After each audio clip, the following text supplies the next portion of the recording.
Looks kind of like this. If you drew the triangle here, as the bird comes out here, the gun and the bird will harmonize in perfect balance every single time.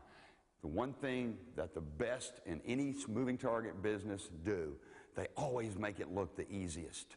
No matter if they're golfers taking a 7-iron and hitting it 190 yards, and we're struggling to hit it $140, okay? I mean, you watch the best shooters, they always look like it's just effortless. It's so slow and smooth. That is speed, and speed is the most important part of the fundamentals. Forming that triangle is the heart and soul of getting the same lead to that angle and distance forever. So really, there's only about 10 leads.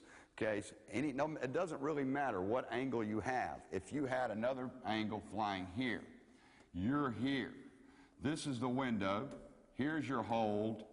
Now, the triangle's much narrower. That's less lead. It's that simple. Angle is the only thing that deciphers lead. Let's see what it looks like. Pull. Now. So my window here looked like it's probably about 20-25 feet. This bird's coming in, it looks like it's probably about a 25 to 30 yard shot.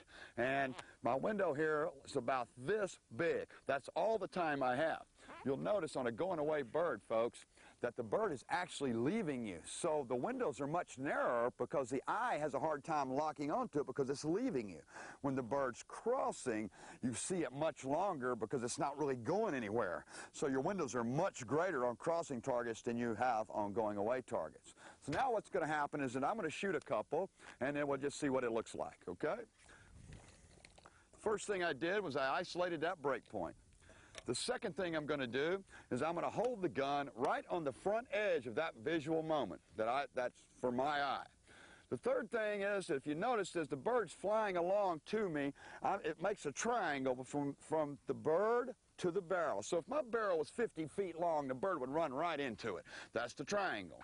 This was coming in from 5 to 11, so as the gun comes up, I'm going to harmonize the speed of the gun and the speed of the bird in perfect balance. That's the harmony. That's the third part. The fourth part is I've got to lead it. So the placement is critical of the beginning of that placement to get the ending I'm looking for, okay?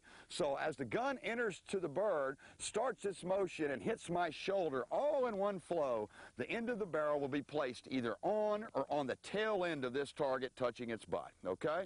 As that happens, at that moment when it hits my shoulder, I never look back at the gun. I only focus on the bird 100% and let the gun just stretch through it and let my subconscious take over after that. I'm going to shoot a couple for you, kind of give you an idea of what that looks like.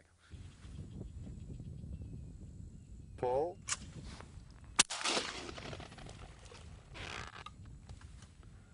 Pull.